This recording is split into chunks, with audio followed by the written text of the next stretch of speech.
80 साल बूढ़ी मां को बेटे ने घर से निकाला। कई साल पहले हुई थी पति की मौत। घर न रहने के लिए दर दर भटकती रही महिला। पति का घर भाड़े पर देकर रुपया ले रहा था बेटा। घर खाली कराने की मांग को लेकर पहुंची गोवंडी पुलिस थाने। चेंबूर के घाटला की है पूरी घटना। देखिए खबरें आज भी के लिए मुंबई ब्यूरो रिपोर्ट। मुंबई गंगाराम बावदाने। वय किती आहे तुमची? वय किती रे? 80. साठी पोलीस स्टेशनला आला तर काय मॅटर तुमचं? आमचं मॅटर म्हणजे माझा रूम आहे घाटल्यात स्वतःचा, म्हणजे माझ्या मालकाचा आहे तो. मी काय त्याला म्हटलं माझा रूम थोडं खाली करून दे, मला तिथं राहायला जायचं आहे.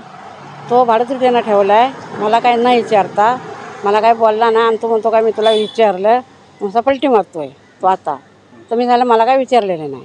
तो कशासाठी रूम खाली करता आणि काय प्रॉब्लेम? मला राहायसाठी. राहायसाठी म्हणजे तुम्हाला तुमचा मुलगा नाही का? मुलगाच आहे तो. तुमचा मुलगा आहे? हां. मुलगा कुठे राहतो? मुलगा PRC कॉलनीत राहतो. PRC colony. तिथे तुम्ही राहत नाही का? पहिली राहत होते, मग त्यांना भांडणं केली, त्याची बायकोनी भांडणं केली आणि आम्हाला रात्रीचं 2 वाजता बाहेर काढले. हां. कधी बाहेर काढलं तुम्हाला? बाहेर मार्गशिरात 2023 मध्ये डिसेंबर. हां, बाहेर काढलं. मध्ये तुम्हाला 2023 बाहेर काढलं. मग आता तुम्ही राहायला कुठे आहेत? आता मानकुरला आहे. मानकुरला राहताय? हां. मग आता तुम्हाला जी आता तुम्ही पोलीस स्टेशनला आलो, काय ते घाटल्यामध्ये काय झालं? घाटल्यामध्ये पोलीस स्टेशनला तेच सांगितलं, ते भाडोत्रीला खाली कर, मला राहायला जायचं आहे. मी सांगितलं. पोलिसाने तुमचा मुलगा आला होता पोलिसाने. आता तुम्हाला मुलगाने काय बोललं तुम्हाला? मुलगा आता काहीच नाही मला बोललेला. हो. आता धमकी दिली आणि गेला. काय बोलत? तो बोलला गावाला एक रूम आहे, म्हणजे घर आहे, म्हणजे माझ्या वडिला ह्यानंच मानलंय मालकाने. तर ना काय आला आता एवढं तो करेल असं मला माहिती नाही ह्यांना, माझ्या मालकांना. तर ते घर मारते ना त्याच्या नावावर करून ठेवलं पहिलंच. म्हणजे एकचे एक आहे ना, काय करणार आहे. आणि हे माझं मालक अचानक वारले. अचानक. आता तुम्हाला तर तो आता काय म्हणला, आता तू गावाला कशी तू येते आणि रात्रीच्या माझ्या घरात मी बघतो. धमकी देतो? हां. आणि माझ्या नातवाला धमकी दिली दोघांनी की तुम्ही कशी येतो माझ्या गावाला घरात राहायला मी बघतो. म्हटलं ठीक आहे, तू राहायला कसं येतो ना. म्हटलं कुठे बांधून ठेवलाय ते बघूया. त्याला म्हटलं पैसे दिलेस काय तू राहायला? इतकं त्याची लेक आली मागण्याने घेऊन गेली त्याला. मग आता काय सरकारकडून काय मागणी आपली? माझी मागणी आहे का माझा रूम खाली करायचा पाहिजे. रूम खाली करायला पाहिजे. हां. माझ्या न्याय द्यायचं म्हणून. हां. हे प्रफुल्ल विठ्ठल बावदाने. तुम्ही गोवंडी पोलीस स्टेशनला आला होता, काय प्रकरण आहे? आणि तुमची आजी सोबत आहे, काय प्रकरण आहे? घाटल्यामध्ये माझ्या आजोबांचा रूम आहे स्वतःचा. त्या रूमचा प्रॉपर BMCचा सर्टिफिकेट आहे, रजिस्ट्रेशन आहे. आणि तो रूम माझ्या आजीचा आणि आजोबा या दोघांचा नावावरती आहे. आणि दोघांचा फोटो पासवर दोघांचा फोटो आहे. माझे आजोबा 2018मध्ये मयत झाले. मयत झाल्यानंतर पूर्णपणे अधिकार माझ्या आजीचा आहे, म्हणजे लक्ष्मीबाई गंगाराम बावदाने. माझ्या वडील म्हणजे विठ्ठल गंगाराम बावदाने यांनी काय केलं आहे, तिथे भाडोत्री बेकायदेशीरपणा तिथे त्यांच्या स्वतःच्या नावाने ॲग्रीमेंट करून तिथे भाडोत्री ठेवलं आहे. आणि तिकडचं भाडंही ते खात आहेत. तर आता विषय असा आहे की माझ्या वडिलांनी माझ्या आजीला आणि आम्हाला रात्रीचं अचानक रात्री 1-2 वाजता बाहेर काढलं भांडण करून. तर जेव्हा आम्हाला भांडण करून बाहेर काढलं तेव्हा माझी आजी सरळ त्यांना बोलली की माझा जे रूम आहे हक्काचा माझ्या मालकाचा, तो मला तू खाली करून दे, मी तिथे जाऊन राहते.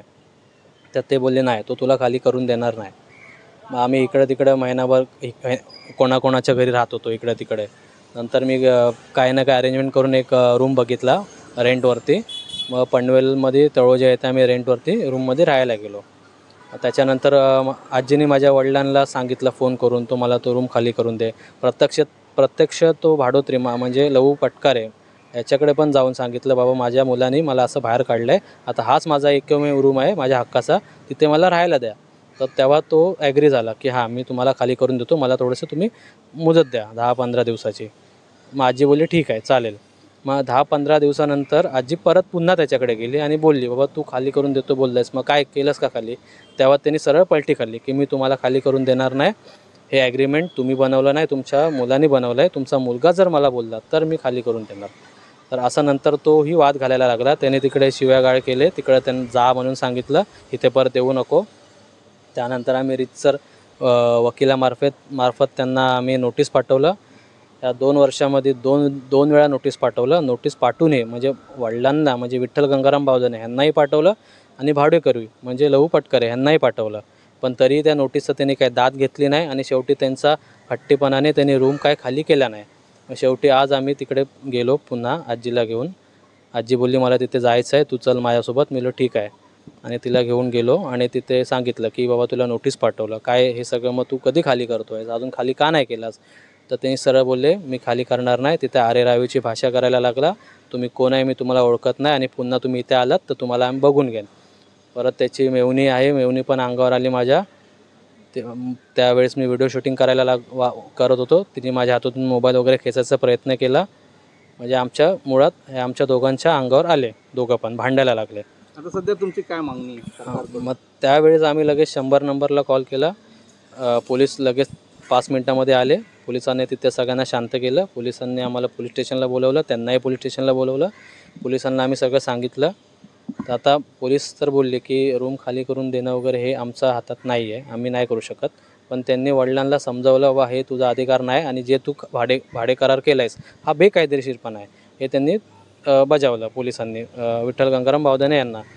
आणि आम्हाला सांगितलं की तुम्ही कोर्टाचे मदत घ्या या प्रकरणामध्ये. सध्या तर तुमची मागणी काय आता आमची मागणी सध्या एवढीच आहे की आता हा विषय जर माझा असता तर ठीक आहे, मी आज तरुण मुलगा आहे, शिकलेला आहे, मी कोर्टाची पायरी चढेन, पोलीस स्टेशनला जाईन, हे सगळं मी करेन.